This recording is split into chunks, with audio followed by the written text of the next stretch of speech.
Welcome to the second episode of the Step Brothers. I am Wesley Clarke here with Andrew Heiden. A solid weekend in college football, especially in the Big Ten. We had the game of the week. We had tons of predictions last week for you. You can go check out that episode on our YouTube page, Step Brothers. But Andrew, how you doing? I'm doing good. Yeah, great to be here. Great to see another week of college football. Yeah, excited to get into it. I know we one day we'll have to do this live, and we were talking about possibly doing this hmm live uh during the game week, rivalry week between Ohio State and Michigan. Andrew's out in Wisconsin. I am in Washington, D.C. So obviously we have to do this on Zoom, but eventually we'll do a live eposode. Maybe soon. We could Who poss- knows? Maybe soon. possibly. Maybe soon. Yeah. Yeah, so we'll first get into Ohio State. They were, of course, last night, if you watched the college football playoff rankings, they were for the third straight week. They're going to be number one in the CFP. Been number one since they beat Texas.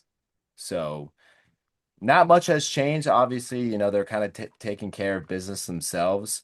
I was at the game this week against UCLA, and it was 7:30 on NBC, a late game. Finally, it's not a classic noon game in Columbus, and they just kind of cruised. I don't have much to say when you win 48-10. You kind of did your job, Yeah. especially on the defense. That they did exactly what they needed to do. But really, the big storyline, just which kind of blew up pregame, was Carnell Tate out, and this is the Right. second straight week that he has been out. He didn't play against Purdue, and now doesn't play against UCLA. And then about an hour before kickoff, you get a notification that Jeremiah Smith was questionable. So then, of course, Ohio State was in, at least the fans were in panic mode. But Yeah. Jeremiah Not what you Smith, want to hear. exactly. And Jeremiah Smith ended up playing in that game. He left about middle of the second quarter, I believe, with about 8 minutes, 9 minutes remaining. He started the first drive with a one-handed catch that he has done the last couple of years. Uh, but you kind of, it felt to me, and Ryan Day talked about this during his press conference, that when you have new wide receivers out there, it's going to be different for Julian Sayin, the quarterback. He went 23 of 31, 184 yards and a touchdown. Nine different receivers caught a pass. Bryson Rogers got his first career touchdown. And this is all because of Carnell Tate and Jeremiah Smith not being in the game. But if you want to nitpick Jeremiah Smith, yes, this was his worst game. That by far, it kind of seems like he was lobbing the ball up to hoping that his five-star receivers kind of come down with it like Carnell Tate and Jeremiah Smith do. You But see, it's you mean Julian Sayin's worst game? Is that what you mean? Yeah, yes, Julian Okay. Sain's worst game Yeah. at QB this year. Right after when they talked about Fernando Mendoza being leading in the Heisman, not the game that Sain wanted to improve his Heisman odds. And then really the highlight of the game on special teams, Lorenzo Styles Jr., for the first time in 15 years, scored a 100-yard kickoff return. Uh, Brother of Sonny Styles, who led the defense with 7 tackles. And then next week, of course, we'll get into their senior day.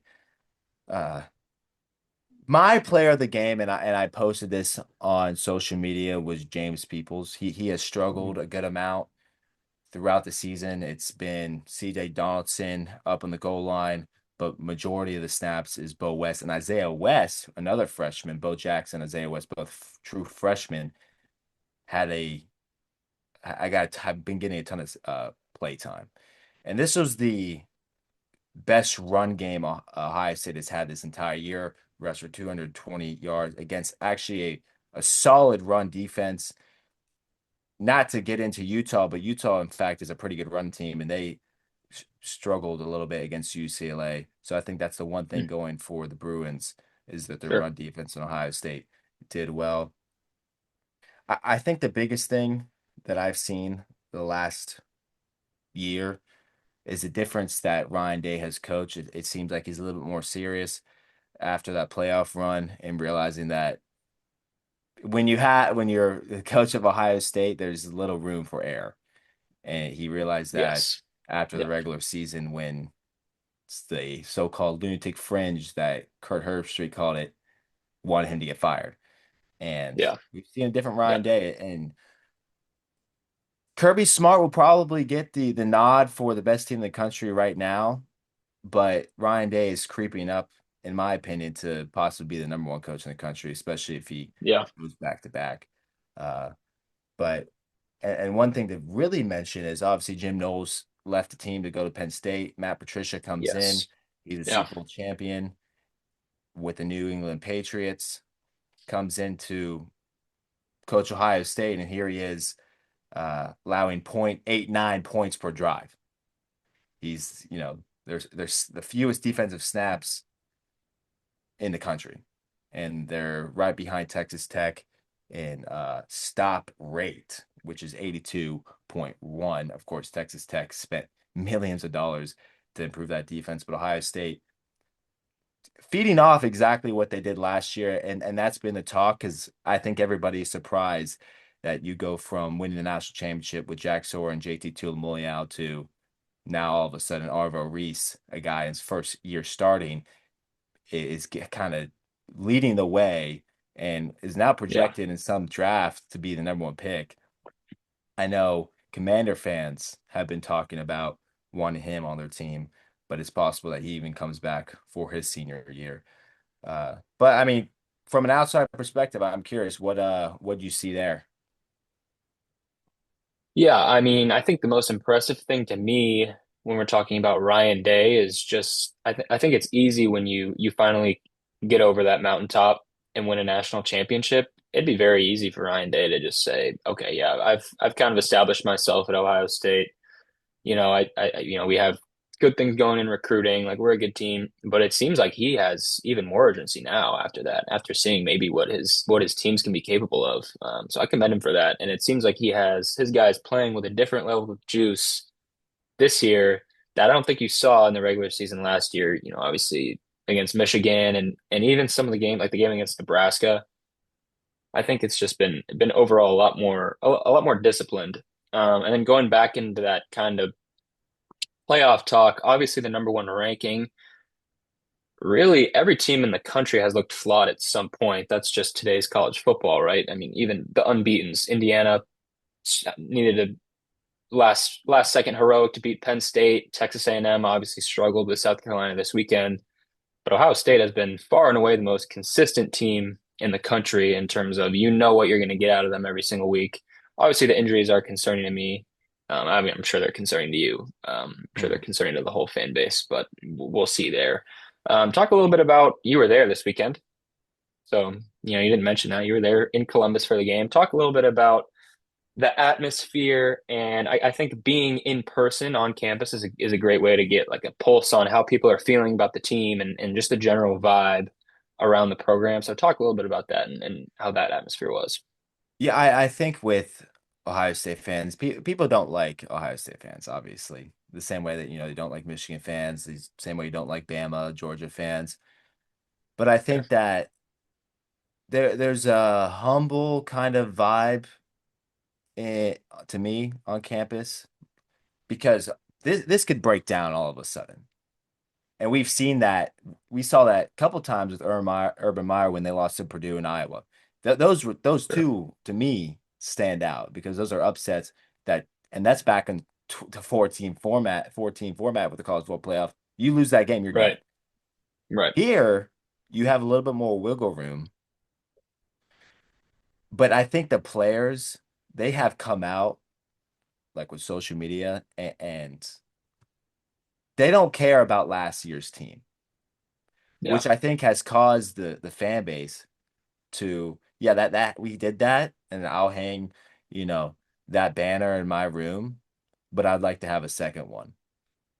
So I don't think that they're going into this as oh we're the best team in the country. It's we're doing our job every single week, and Yeah. There's even still a hunger there.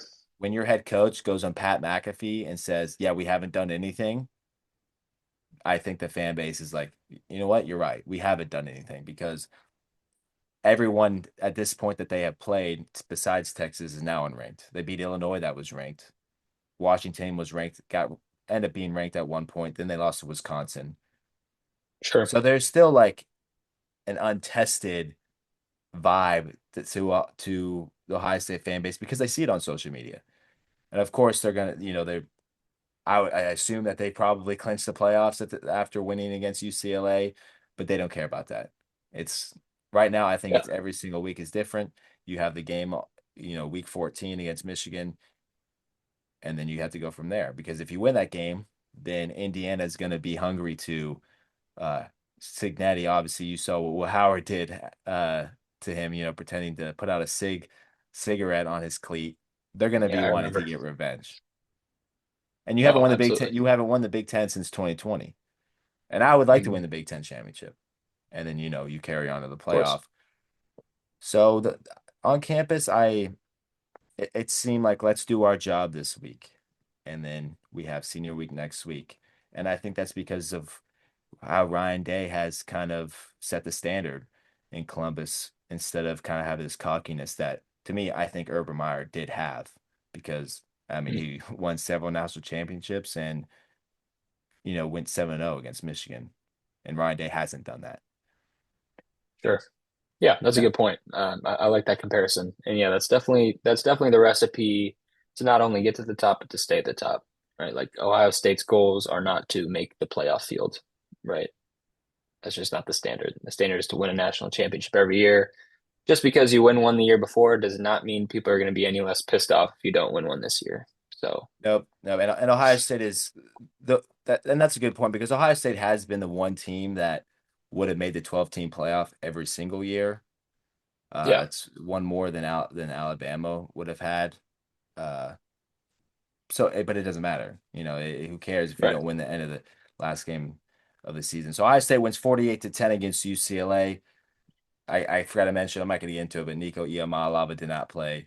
They covered the Right. spread. Obviously you get the win against Northwestern at Wrigley Field, but Yeah, not what you wanted because you missed field goal away from losing. not exactly. Yeah, let's dive into it. I'll say the game against Northwestern in Wrigley Field, awesome environment. I mean, it was super cool playing there. Not, I didn't play there, but it was a super cool atmosphere. And really, the farther I've gotten away from this game, the more positive I've started to feel about it. Yes, I'm obviously frustrated with the way we've played, not just this week, but the past few weeks against inferior opponents. There always seems to be something that's some way we're shooting ourselves in the foot, and some way we just can't put a complete game together. But when you can still find a way to win with five turnovers and to Northwestern zero, so -5 in the turnover margin, and two missed field goals, I can't be all that mad because something clearly went right. And I'm going to read.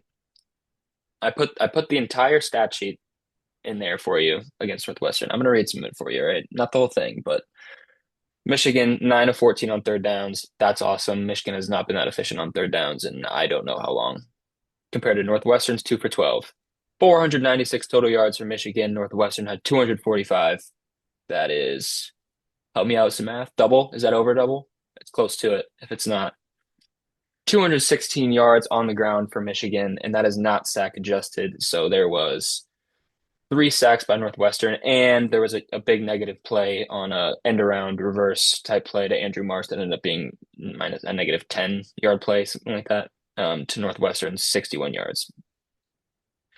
Michigan also won the penalty battle and the time of possession battle. So where does this game go wrong? Well, five turnovers for Michigan to Northwestern's zero, and two missed field goals. One of them being a 30-yard chip shot, one of them being a 60-yarder at the end of the half. You can't really blame Dominic Savada too much for that.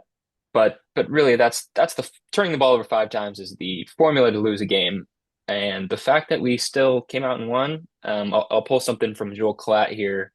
Said this on his show earlier this week that in the past 25 years, only one other team has been able to be +5 or -5 in the turnover margin with multiple missed field goals and still won the game, which is Boise State over BYU in Mm, 2016. mm. That's So a good stat. What yeah, I not what I kind of am circling here mentally is that first down difference. 25 for Michigan, 11 for Northwestern. That to me is it, shocking. yeah, it was domination. It was domination in all aspects of the game. All of the all of the turnovers, not only I think the fumble was on fourth. One of the fumbles was on 4th and 1. It was like uh, true freshman exchange. Bryce Underwood and Jasper Parker mess it up on 4th and 1. Ball squirts out. That was, I believe, in the red zone, if not close to it. One of Bryce's interceptions was in plus territory, and then another one of Bryce's interceptions was returned to the 6 yard line ish. Yep. So that put them in position to score. So it really was just the turnovers. I thought that the offensive rhythm actually was maybe the best we've seen, other than maybe the second half against Washington. I'll go over some standout performances from the offense. I think, we have a ton of young guys in every single position, running back, quarterback, obviously, receiver, which we'll talk about, a standout receiver, and then the offensive line with three redshirt freshmen on there. That young defense, because they're young, I feel like they have so much room to progress each week, and I think you're starting to see that. Bryce, 9 for 9 to start the game. That's his best start to the year. 21 of 32, 280 yards with a rushing touchdown. Great. Probably his best performance of the year if you just take the turnovers away, right? Jordan Marshall, another young guy, redshirt freshman, 19 carries, 142 yards, two touchdowns. He has, when Justice Haynes went out, probably a season-ending injury with having ankle surgery. When Justice Haynes went out, I wasn't totally sure what we were going to get from Jordan Marshall, but this rushing offense has hardly skipped a beat. I mean, he's been incredible. He's that kind of Blake Corum type physical downhill runner who just never seems to fall backwards, and he'll always pick up extra yards. Andrew Marsh, player of the game, who was also this week's Big Ten Freshman of the Week, or actually Offensive Player of the Week and Freshman of the Week. Offensive Player of the Week, 12 receptions, 189 yards for Andrew Marsh. That is not something you usually see at Michigan. Fun fact for you, that is actually more receptions and more yards than Jeremiah Smith has ever had in a game. So Hmm. there's a stat for you. I was excited to say that one on air. And then I'll quickly move over to the defense. Red zone defense came up huge for Michigan, which actually has not been its strongest point, I would say. I think teams have actually had some success in the red zone against Michigan once they get down in there, but it was super stout against Northwestern. Not a super disruptive day. I don't think Michigan had a single sack and didn't force any turnovers, which we had forced one in every game leading up to this game. But just the run defense was solid, coverage was solid, multiple pass breakups from multiple guys, multiple young guys, and I have nothing to say, nothing bad to say about the defense. So overall, like I said, I've come away from this a little bit more positive than I was on Saturday afternoon. I was quite mad. If you follow us on Twitter, you probably saw some of that. But yeah, at the end of the day, you found a way to win, and you're just trying to go into that last game 9-2, right? And you're one game away from doing that. Does it need to be better this week? Yes, but you'll absolutely take the ugly win over a loss, and that's how I feel. And I've maybe accepted that this is just how Michigan's going to play some games this year, or this is how they've played almost every game this year. So I would love to see it improve in the future, but just happy to have come away with a win. So, what were your thoughts? What were your thoughts when you're sitting inside of Columbus Buffalo Wild Wings, looking up at Northwestern, picking off Bryce Underwood again? Yes, I was in Buffalo Wild Wings. In fact, Buffalo Wild Wings start in Columbus. They didn't have, it's not the original site, but it's a block away. I Right. guess they eventually moved it. Um, but I want to talk about Andrew Marsh because he's a true freshman, and I mean this is positive for Michigan. Yeah. 189 yards, 12 receptions. I mean, I don't remember the last time they had a guy like this. Nico Collins, maybe. Like, I Nico. mean, that's Yeah. who comes to mind. Ronnie Bell sometimes. Ronnie Yeah. Bell.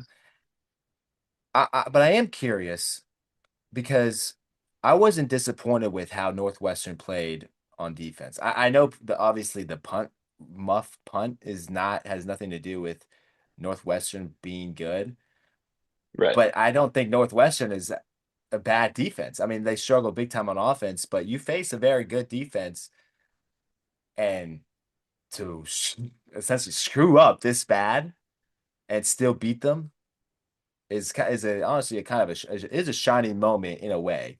I know you Yeah. wanted to at least cover the spread, but I'm not too disappointed on Bryce's end because I'm under the impression that you screw up like this, then you're going to learn.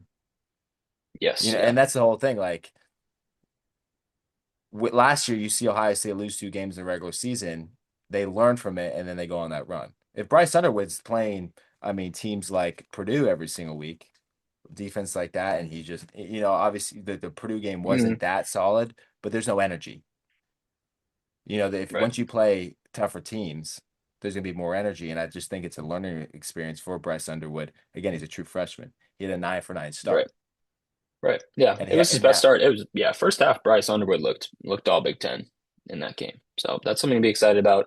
The coaches have raved that he doesn't make the same mistake twice. He watches a ton of film. There's no doubt he's going to learn. And the interceptions were also very simple. They weren't like full field reads where he missed. Like it was one of them was on RPO. He should have handed the ball off, threw it right to the safety. Another one was, I think, also maybe on an RPO or maybe it was play action, but just a slant that Bryce loves to throw to Donovan McCulley.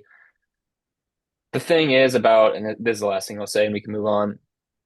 Because Bryce is so young, I think Chip Lindsey, our offensive coordinator, has leaned into the most simple pass concepts we have. So usually that's like a sail flood concept, which is Donovan McCulley will run like a go route, clear out route. Andrew Marsh on the corner, someone in the flat. He never throws a flat, but it's just going Andrew Marsh on the corner most of the time. Or some type of play action boot, sprint out action. And then that RPO like kind of glance or RPO kind of alert slant look where Donovan McCulley or Andrew Marsh is running a slant and Bryce loves to hit that route. So that play was ran multiple times. The RPO was ran multiple times throughout the game. Northwestern obviously was clued into it, but Bryce did hit it for a few big gains. But when this just, I don't know if the coaches fully trust him to open up the entire playbook, if that makes sense in terms of his decision making. And I think that just the limited options in terms of passing concepts led to some of those turnovers late in the game. But yeah, yeah, overall feeling more positive about it. yeah. So Michigan gets to win 24-22 in Wrigley Field. You get the win, and that you just move on from the mistakes. Almost Yeah, 500 total yards of offense. It's just if you clean up those right. mistakes on offense, then good things will come. But a big storyline in the Big Ten comes from Pat Fitzgerald. He was the head coach of Northwestern and then was dismissed after NCAA found out about a hazing incident that he was aware of. But he's a well-proven coach. He has 110 wins, a lot of Big Ten experience. Penn State dismissed James Franklin, who then has now been hired by Virginia Tech, a good move by the Hokies. Yeah. But this is the stuff. This what I think is a top storyline in the Big Ten. A lot of coaches have been fired. Penn State looking for that coach to get over the hump, and Pat Fitzgerald, as of right now, could be leading the way in that coach hunt for the Nittany Lions. Yeah. Yeah. Nationally, I think what's interesting is because of some of the other job openings that have occurred across the country with LSU and Florida, I think this Penn State job is getting swept under the rug a little bit or being a little bit underappreciated. So I think some of these candidates have kind of been going under the radar. And to be honest, I forgot about Pat Fitzgerald and what went down North with Northwestern with the whole scandal and obviously he's now vindicated of that. But I think it would actually be a good fit for Penn State. I do agree. I know I you do, I do. know you do as well.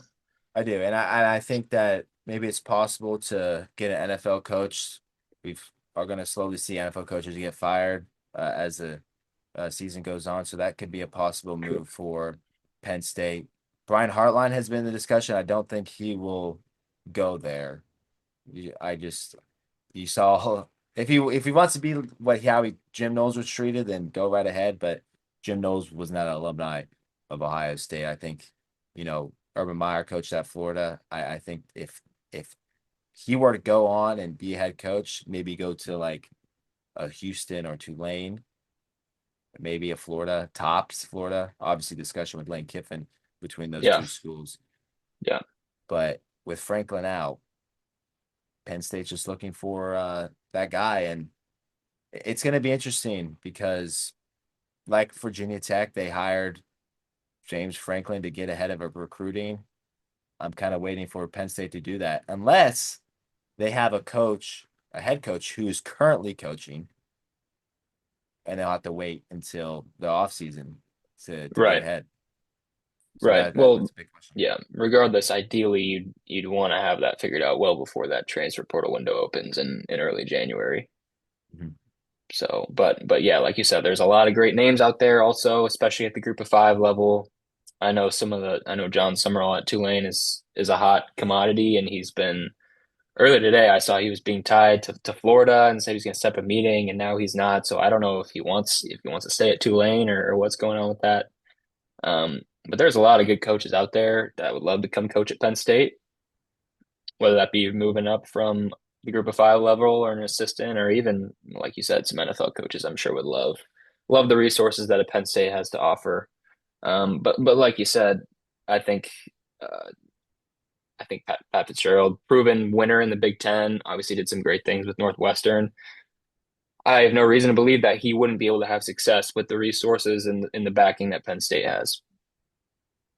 Yeah, I want to go over like,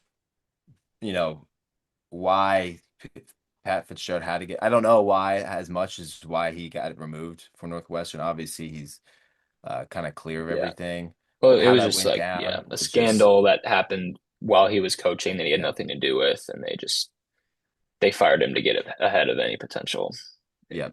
anything. But It it kind of seems like it was a Jim Tressel kind of situation where mm, he's probably aware of it, and he just kind of brushed it under the table, maybe. You never know what's going on behind the scenes, but that's a storyline in the Big Ten. But now we're going to the power rankings, but nothing has do changed it. from a week ago. No, Uh, nothing has changed, no, but because and we did pretty well in our picks. We'll go over that for this week as well. But Ohio State, we talked about they moved to 10-0, have 2 games left. I mean, when you look at obviously the CFP has it, the majority of the AP voters have Ohio State. This is kind of a situation. They're going to be number one until proven otherwise. yep, yeah, nothing much to say there. Yeah, you pass the eye test. Yeah. I think that's been a big thing actually, and we'll get into that with some of the other teams. I think the eye test is playing a bigger role in the college football playoff right now in terms of rankings. And I don't know if anyone's passed the eye test like Ohio State does. So as long as they keep, you know, obliterating everyone in their path, until that Michigan game when that's not going to be possible, no reason to move them. No reason to think otherwise. Exactly. And the thing is, like, they talk about how Ohio State hasn't been tested. I mean, they're blowing everyone out. I mean, that's the best they can do. I mean, the thing is, like, Ohio State's not going to have the best strength of schedule because they don't have to play themselves. Right, but in terms of looking the best that you possibly can against the schedule that you do have, Ohio State has done that. So I don't know what Exactly. else you could ask for. And so then Indiana 11-0, they have a bye week this week, 8-0 in conference, Yeah, obviously. And you score 8 points against Wisconsin, you'll get the win. They won 31-7. I mean, Signetti, I mean, he's just turning around this program. I said there's really, I mean, just like Ohio State, there's not much to say about Indiana other than obviously they're new to being at the top of college football, and they have been since right. what, week 4, around there. Yeah, shown some flaws, but yeah, I think they're obviously at this point pretty much a lock, assuming they can take care of Purdue to make the Big Ten championship game. Yeah, I thought Indiana was going to take a step back this year. Clearly, it was not 1 year magic, and clearly Signetti has a good thing rolling there. So yeah, Brennan Mendoza will be gone after this year, so they'll have to find a that is true. quarterback. But they got one this year, and I'm assuming that their NIL Yeah, donors will get another QB. So, yeah, Oregon number 3, immediately after the team that they lost to at home by 10, and that is so they're 9-1, 5-1 in conference. I just feel like this is pretty simple. Like these five, you just have to. These next 2 weeks are gonna really tell the Big Yeah. Ten. Yeah. This is going to be played out. Oregon and USC, obviously, that's the game of the week this week. But Oregon's look good. Pretty weak schedule, but they've looked pretty good against everyone except in that Indiana game. We'll see. USC's a legit team, so we'll see how they look. Yeah, Dante Moore threw those two picks at the end of the game, which it just killed them against Indiana. But I will say this: in the next 2 weeks, you could have a different number one, a different number three, a different number four, like a different. Honestly, just the 1 through 5 could be completely different because USC has to play Oregon and Ohio State and Michigan play really Indiana Yeah, unless they lose to Purdue, which none of these teams have or would. yeah. You would They're either going to be number assume two or number one. you'd That's assume you'd assume the loser of USC Oregon falls behind Michigan as long as Michigan takes care of Maryland. Would you not? yes. You Now would the only assume that. question would be if USC loses, one can make the argument that they beat Michigan. Now they have the Yeah. same record. Why would you put them against or behind them?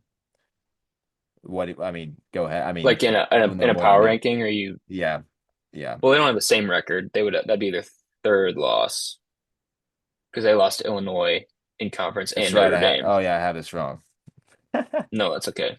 Yeah, so that'd be their third loss. But yeah, in a power ranking, still, if you just want to argue that they're better than Michigan, I understand with the way Michigan has looked and with the way USC dominated that game. But if we're just, I So know this is about the yes, power ranking, but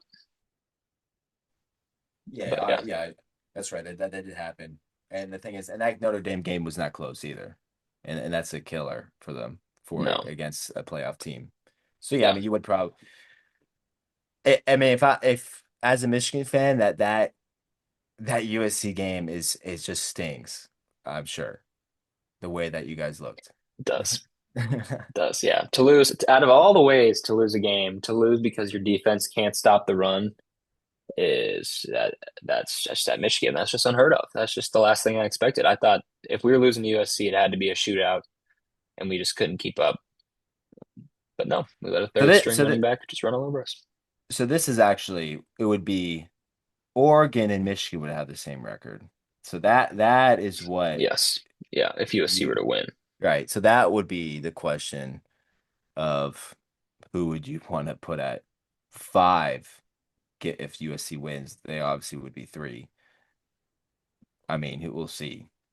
I guess depending on how they played, if they get blown out, yeah, that would if it's a close game, I s- I think that they would have or they trust Oregon a little bit more than Michigan, especially after close Purdue, close Northwestern, and yeah. just losing to number two in the country and USC. But they are at home. But we'll get we'll get into We'll that get into game that. But prediction. yeah, those are common opponents for Michigan and Oregon, Purdue and Northwestern, who Oregon took care of easily. Yeah, so So the next 2 weeks will really just shape up the power rankings for the Big Ten, which I'm excited about, obviously, and yeah, that kind of leads us into our game predictions. Minnesota Northwestern 3.5 point favorites. That is at noon. I like the way that Northwestern played defense against Michigan, and I think that's going to help them win this game. Minnesota, they got their 6 wins, they got their bowl game, good season for them, but there's no way to me that they win 8 games. I know they have two, they have to win the next two, but the way that I've seen them play, I'd be shocked. And I like the way that Oregon played, obviously in defense against you guys. They kept, and they showed some bright spots against Oregon. So I'm going to take Northwestern. yeah. I'll take Northwestern here. I think they're due for a bounce back after that heartbreaking Michigan loss. They're playing at Wrigley Field again, by the way. I'm I'm pretty sure. So that's interesting. Minnesota's a team that's struggled on the road a lot this year. I believe they're actually undefeated at home and 0-4 on the road. So I'm going to take Northwestern here to cover the 3.5. Yeah, yeah. Yeah, All right. agree. All right. Yeah, I did. Yeah, So agree there. Agree there. All right, moving on. Let's get to MSU at Iowa. It's a 16.5 spread at the moment. I will take Iowa. I don't know what much needs to be said here. Michigan State's not a good football team. They just, Penn State just got their first Power Four win of the season over them last week. Obviously, I don't like them. I'll take Iowa. Although, can Iowa beat anyone by 17 points? That's the thing. That's what I'm wondering. It's like honestly, if you're gonna go with MSU covering the spread, what did that? I mean, did they beat Penn State by? They lost to Penn State by 18. It was 28-10. 2010, yes. I'm honestly I'm gonna go with I Michigan State covering the spread. Yeah. I'll give it to Iowa. I think it'll be like maybe a 20 point game. Okay.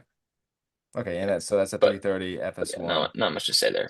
No, there's not much. All right, Nebraska at Penn State, 9.5 for the Nittany Lions, 7 o'clock on NBC. Did you? I mean, I liked Penn State covering the spread here. I think that even though they've been heartbroken so many times, Dylan Raiola's is out. I think they win by 10, actually. So I'll just do that. Yeah, this is a kind of a hilarious game at this point. Just with I know a lot of people probably thought this was going to be a pretty big matchup in the Big Ten towards the end of the season. If Nebraska could do Matt Rule year three things, if Penn State could do anything. Um, so yeah, but the way both these teams are looking right now, kind of an interesting spread. I am surprised to see it all the way up at 9.5. I think that's a little bit high for me. I'm going to take Penn State to win. I'm going to take them to win by 6. So Okay. Nebraska covers there. And really, the We'll only see. nugget that I'll throw in there is Dylan Raiola's brother has decommitted from Nebraska. He's also a Really? quarterback. Yep. So we'll see where I he didn't know ends that. up. But yeah, Interesting. go Yeah, off. okay. This was another kind of interesting line here. Illinois at Wisconsin. Illinois favored by 7.5. This seems low to me. I mean that what is Illinois, Wisconsin, we've established that their limit of scoring is 7, right? They're not going above that. That still gets 7 though. They've been getting 7 quite a few times in a row now. Um, so what does Illinois have to score? 15 to get that? I think they can manage that against Yeah. Wisconsin. Yes, if I were gonna bet money on any of these spreads, it probably would be Illinois. I don't care that they're at Wisconsin. I mean, I've watched a Wisconsin game, and that was against Ohio State, which you would think that there'd be more fans because of just OSU fans traveling, and it just you get more fans when there's a top opponent coming in, just in general. So It's 7.5, yeah, I don't that's think that's going to be any type of yeah, crazy no, hostile environment. I There'll be feel like that's guys gonna in the change. student section with their shirts off, waving the waving the That will shirts. probably happen, and it was actually happening in Columbus this Oh, weekend. really? Yeah, seven. Yeah, it was But seven only and a bad teams half. did that. Virginia Tech did do that this year. I don't know who it was Oh, against, but I saw them do that. 7.5. Yeah, obviously these lines change, but as of right now, it's at the 7.5. Yeah, I'll take Illinois to cover that. Now for yeah. Washington at UCLA. What I did notice when I was writing all this out was how many late games there are in the Big There's a Ten. lot. Yeah. 7, Only one 7:30, noon game, 10:30, looks like. and then both no, Minnesota. Well, Big Noon is in Columbus, so there'd be Oh, it two noon is? games. Yes, Oh. I thought Big Noon I was don't make at the schedule. I thought Big Noon was Cincinnati. Yeah, Cincinnati BYU. Oh, it might be, but Gus and Joe are calling the Oh, it's Ohio one of State those game. deals. They Gotcha. got to figure that out, but we don't have to go Yeah, too that's much they've into been it. But they confusing me got it. this year with that. Please, please figure that out. Yeah. Like it doesn't need to be. You don't have to be at noon. Is Joe Klatt like just is his schedule cut off at three He's got thirty? things to do, man. He's got to go to He's Home got Depot on Saturday afternoon. Like, he's got to go do his podcast or something. Joe yeah, or Gus Johnson. Maybe it's past his bedtime by 4 o'clock. I don't know. I have no idea why yeah. they do that because I mean with ESPN Game Day, you've seen it was Texas Tech when they had Game Day. That's when Kurt Herbstreit and was there. Yeah.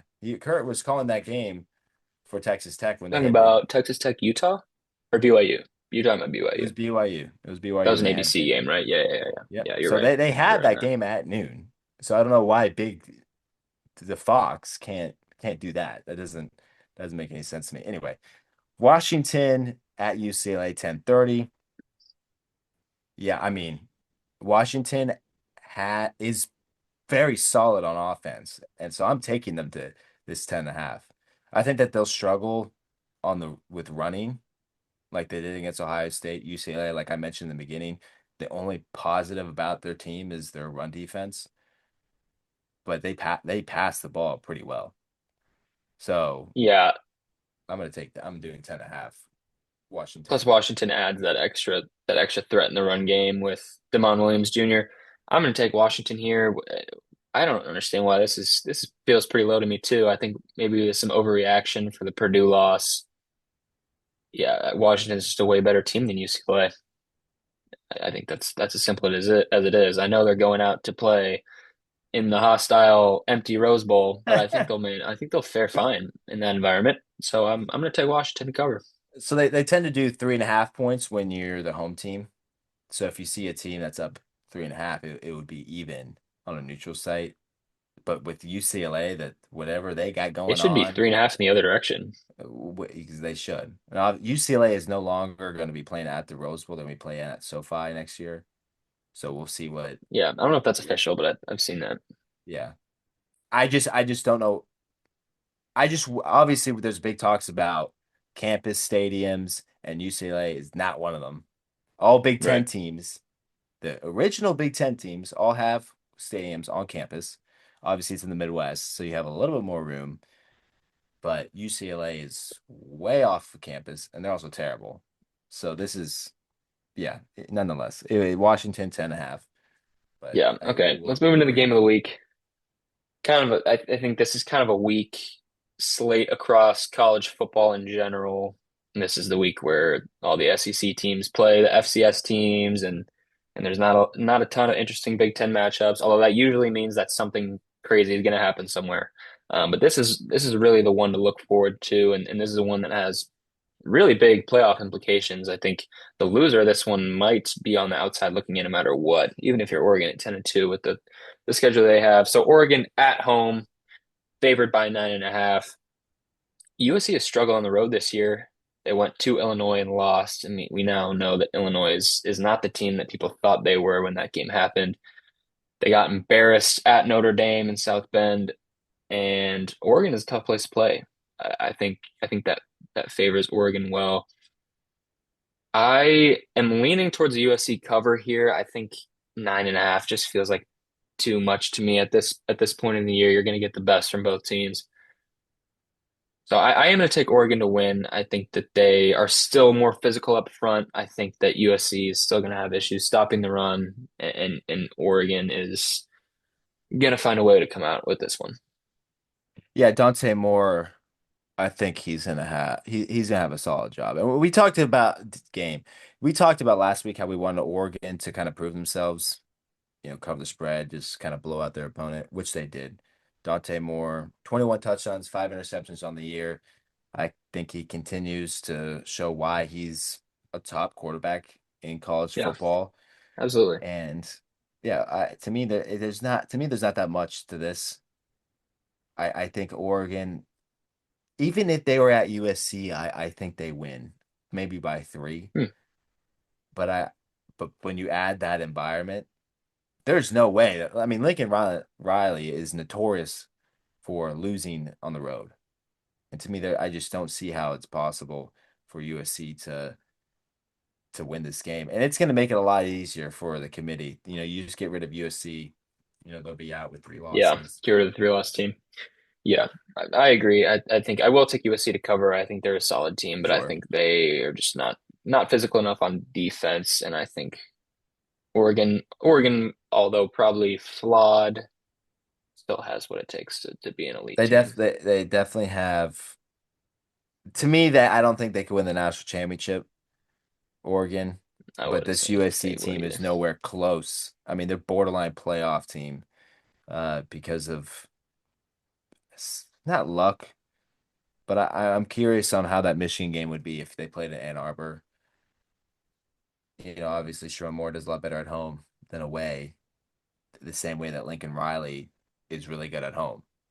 So Right. Oregon, sure. I'll follow you on this USC covering.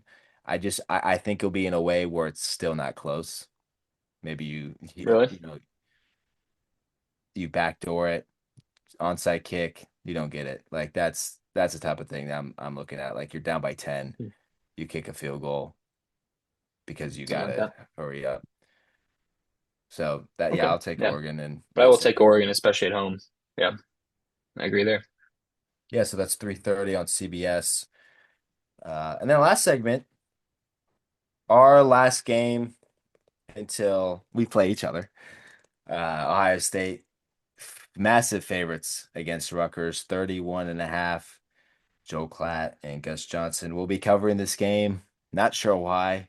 They did that last year against Purdue, and they had big news at Purdue, not for So against this Purdue. is what, sorry to interrupt, but what time is this game at?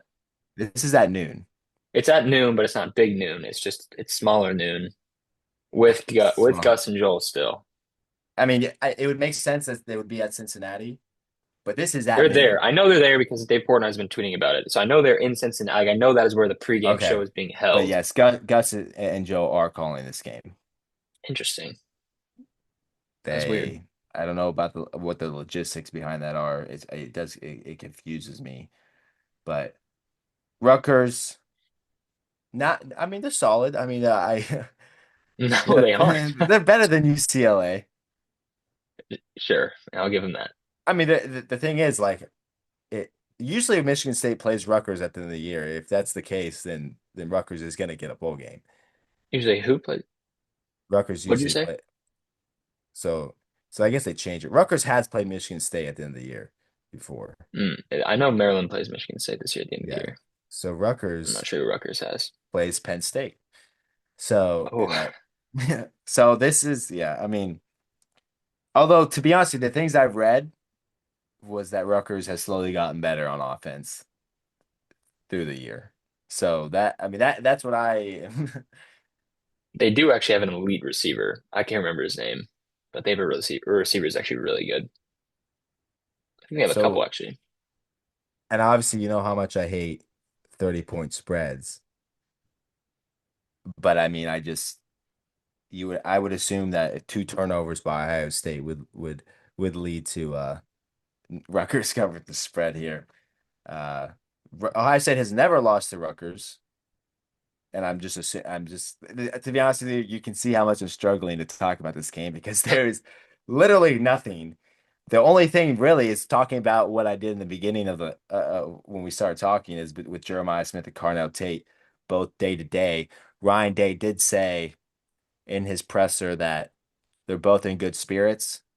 This is not a long-term issue, and the training staff will is working hard to get them back on the field. We They're never not really playing this heard weekend. anything about, you don't think they're playing this weekend? That's from what you just said. I don't think they are. There's no point. Because now here's the thing. I thought there was no point of Jeremiah Smith going out there and playing. KJ Duff is who you're thinking of. Yes, yeah. He's a baller. 6'6", He's a stud. 225, almost 1,000 yards on the season. Yeah, come to Michigan, dude. So Happy to averaging have you over here. 17 and a half yards per catch. So if you're Ohio State, you're obviously going to just bracket him. I mean, that's or do you even have to do that? Like, or you just have No, Davidson Igmanosin on I him think there because you guys he was have the pretty good on corners one to on not one. have to do that. Okay, yeah, I mean they'll probably have or yeah, Jermaine Mathis Jr. Honestly, it's gonna be tough. I think Ohio State covers here. To be honest, I just think that Julian Sayin, the way that I saw him play last week against this week against UCLA, I don't think he's happy with it because there's talks about how he needs Carnell Tate and Jeremiah Smith to play well. And he's probably like, that's not true. I have obviously you have Quincy Porter, Bryson Rogers, Brendan Ennis, who are five-star receivers. You should be able Sure. to do the exact same thing. against a Rutgers team. Yeah, I'll take Rutgers to cover. I'll take like a maybe a 35-7 type of game. I think I said this maybe the exact same thing for UCLA last week. I think the injuries is big. Yes, you Obviously, did. you want You did I said was they would it the win by exact same 20. score? Well, no, I think you said they would win by 28. So I don't That's remember the just how I score, but feel. I think the injuries are just and it's just a look ahead spot. Like they're not going to be willing to show a lot on film. They're going to be trying, keeping things close to the vest. I think probably Jeremiah Smith and Carnell Tate don't play this game, which is fine. Like I want them to be healthy. I don't like players being injured, so I think that's probably what they do. They can win this game just fine. They could probably win this game with 10 players on either side of the ball. now the thing is, Jeremiah Smith was, I said, questionable for UCLA. I think that they put them out there to just make sure that okay, we got this. Like it's more Well, of I like a saw him safe. limping a lot too after. It's more of a safety net. Yeah, it had something to do with his ankle. But he was still like walking out to the huddle. Like it's not like he went to the locker room or anything. Carnell Tate just didn't have pads at all. I mean, he was in a That black one's more sweatshirt. concerning, yeah. But I Colonel Tate would be the one I would worry if I'm an Ohio State fan might not play against Michigan, but Jeremiah Smith, I don't have that feeling at all. Yeah, I think Jeremiah Smith will be fine. Carnell Tate, obviously, Ohio State fans have PTSD with Jackson Smith and Jigba getting hurt against Notre Dame, and you just never saw him again. That to me is what I think about when I Right. I see It was Carnell draft Tate. year, right? The draft year, and that's Yeah. the year that Ohio State lost to Georgia. So you wonder, could they win that game if they have Jeremiah's JSN? But Carnell Tate to me Right. that yes, especially with 2 weeks around. Because at least with what I'm telling you, like I just think that they put Jeremiah Smith out there, go just to make sure we have this. I know it's UCLA, but you still got to go compete. You got to be competitive. And then they took him Yeah, out, and yeah. I'm pretty sure it was 9 minutes remaining in the second quarter. That's when you never saw Jeremiah Smith again. At least he wasn't on that drive with 9 minutes remaining. Because I mean, at Yeah. that point, I believe it was 17-0, and they had the ball. Yeah. So yeah, I mean, I'll take Ohio State to cover. If you're Ohio State, obviously there's the week by week. If you're any team, even if you're Michigan, if you're Georgia, if you're Oregon, even Indiana, you have to have the mindset of week by week. But if you're Ohio State and you're worrying about Rutgers, then you don't you get worry about next year. You don't deserve to be in the playoff. Right. So Understood. that's Yeah. yeah. I mean that's what I So got. Rutgers to cover. Lock of the week. You heard it here. No, please don't spend your money on that. All right, let's move into the Michigan game. This one's more interesting. Obviously, it's a closer spread. 13-point favorites against Maryland. This one is on Big Ten Network at 4 Eastern. Maryland in a bit of a desperation situation. They are 4-6. They need both a win this week and a win next week against Michigan State to possibly be bowl eligible. Really, the matchup here is true freshman quarterbacks. That's going to be the storyline. Bryce Underwood versus Malik Washington. They've had very similar in terms of production this year from both of them. Malik Washington actually came out to a much better start than Underwood, but since it's kind of evened out. Washington with over 100 more passing attempts on the season. So obviously Maryland is a more pass dependent offense than Michigan is, but 13 touchdowns, 7 interceptions for Washington, 7 touchdowns and 5 interceptions for Underwood. Pretty similar stat lines. I think that's going to be the storyline here. Who can play better between those two? Maryland also 104th in the nation in rushing defense. I That obviously would fare well for Michigan. The only issue is injuries. Justice Haynes obviously out. Jordan Marshall got hurt. I believe it was a shoulder injury against Northwestern. He's kind of taking it day by day. If I were to guess, I think he's in a situation where he's not going to play this week in order to be full go for Ohio State. So the issue with that is we're relying on Bryson Kuzdal, who is our third string running back, who I like a lot, but former walk on. It is a step below Jordan Marshall and Justice Haynes, and then Jasper Parker, a true freshman.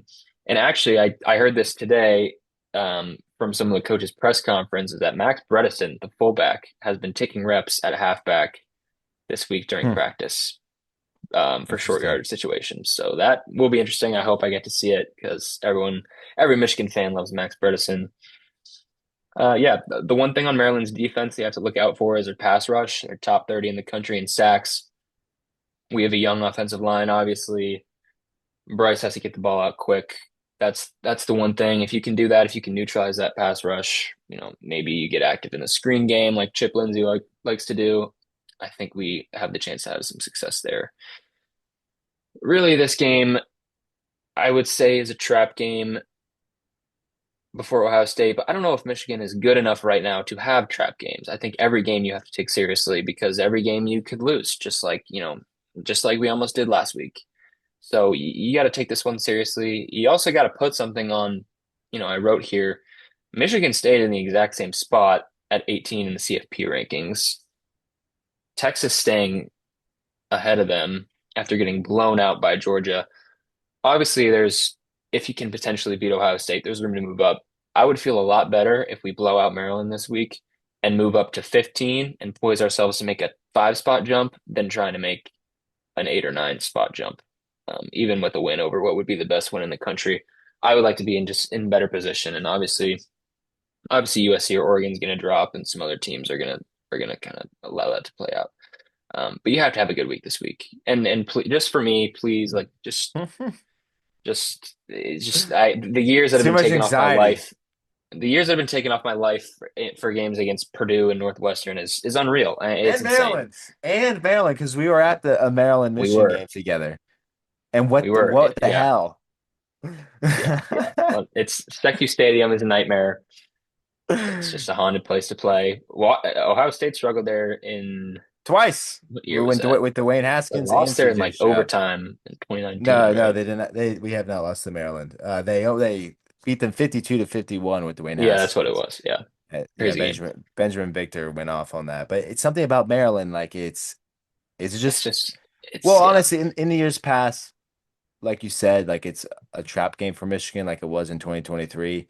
Obviously, it is several times for Ohio State because they're usually top five in the country.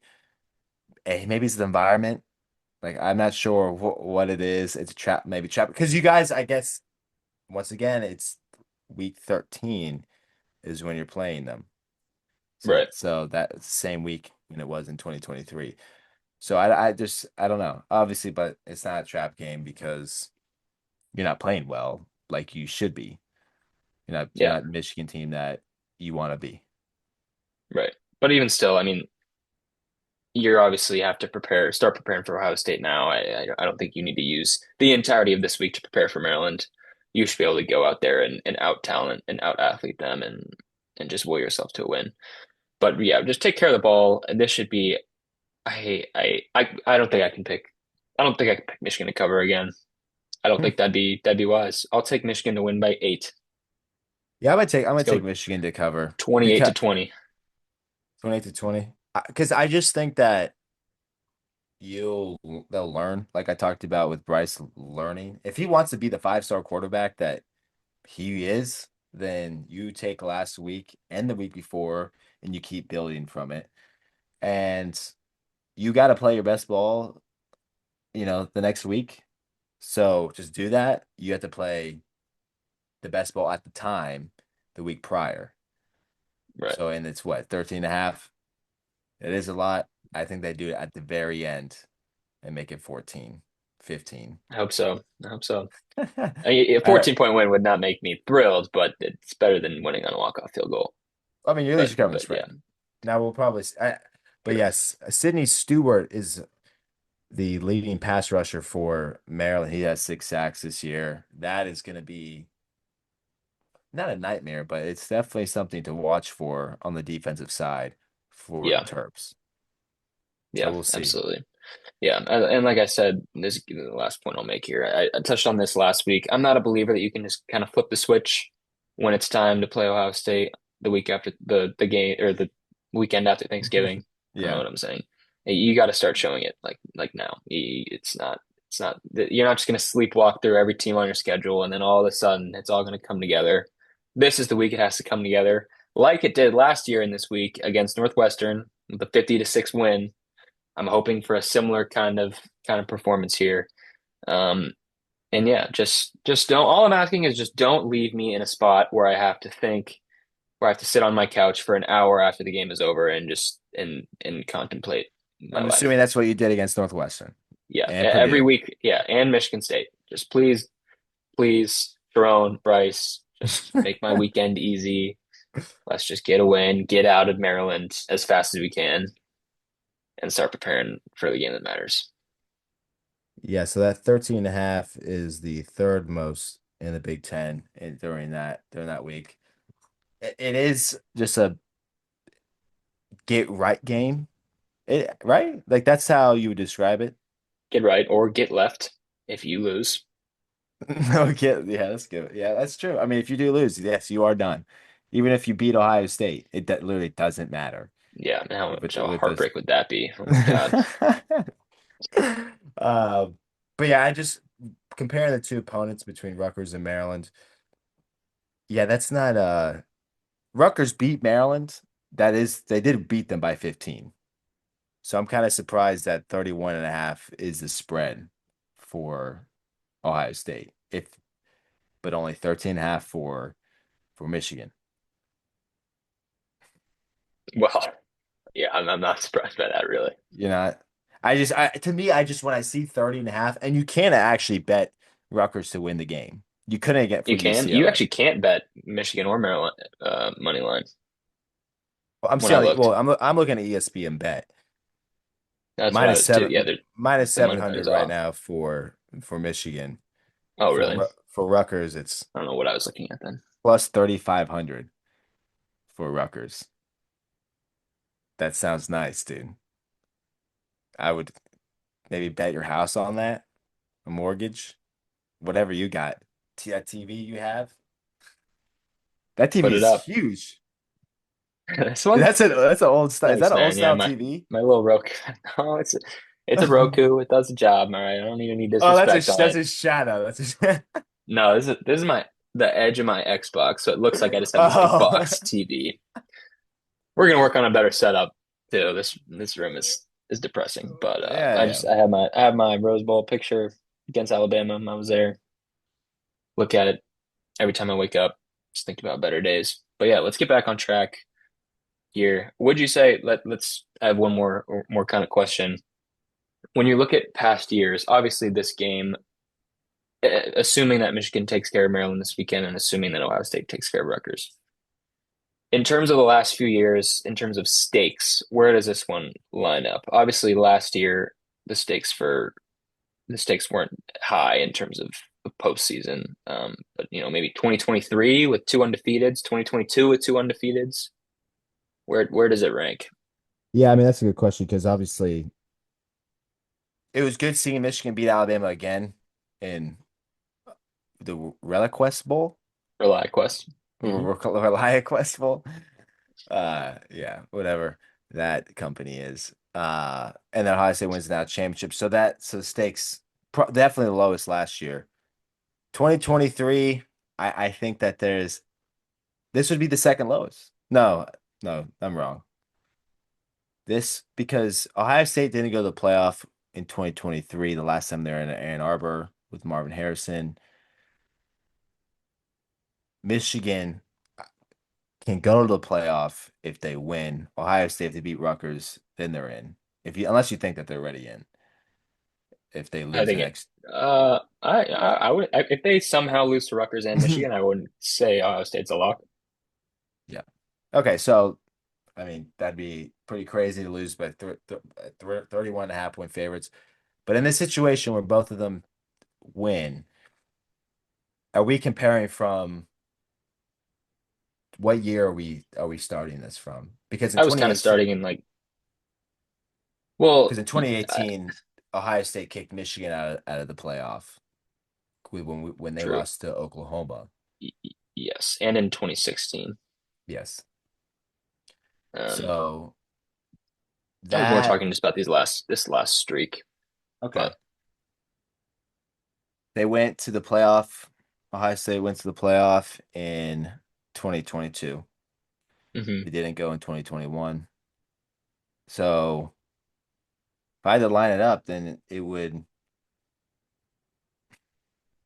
That's a good question because the whole thing is because Michigan has to win to get in. So for you Yeah. guys, it's the biggest. It's just, yeah. It's the mo most at stake game against Ohio State. Probably, I guess you would compare either 2023 and this. Yeah, I think so too. Don't do that. Okay, so it'll be 2023 and Yeah. then now because actually, so I'll put this at number two because 2023 you won the national championship. If you lost to Ohio State, you wouldn't be in, and obviously that I don't think that Ohio State team wins the national championship with Kyle McCord. So losing to that team would just be detrimental, really. Yeah. And but yeah, I mean this year you have to get into the win to get in. But Michigan right now hasn't showed that they can win the national championship. So that's why it would be a notch below 2023. Yeah, that's fair. I would actually put this in my mind, it feels similar to the 2021 game in the snow in Ann Arbor, where you haven't beaten an Ohio State in 8 years. I know that's not the case, but it's still the same kind of like prove it, right? You're going into having to prove something with Ohio State coming off a national championship, with our 8-5 year last year, with us losing the big games we've had this year. It's still, a bit of that prove it situation. Obviously, playoff spot on the line, as it was in 2021. So that's what it feels like to me. This Ohio State team in 2021 reminds me of this current Michigan team. With CJ in his first year, we lost to Oregon that year at home. Right. That was Jim Knowles' first year. I mean, that was probably one of the worst since I've started watching. My first game was in 2014. That was probably the worst defense I had ever seen Ohio State. That Oh was yeah, that just run up the middle every time. it was terrible. I mean, then you almost lose. You give up that many points against Utah. I mean, Kate Stover, the tight end, was playing defense in the Rose Bowl. I mean, that's how bad they were on defense that year. Yeah. So I actually would be curious. This is off top. I'll be curious if that Ohio State team played this Michigan team because obviously the explosive offense, but just atrocious defense. Would it be I high th school? I probably because bet you guys could run the ball, but Ohio State could pass it better, and both defenses are not the best they've been.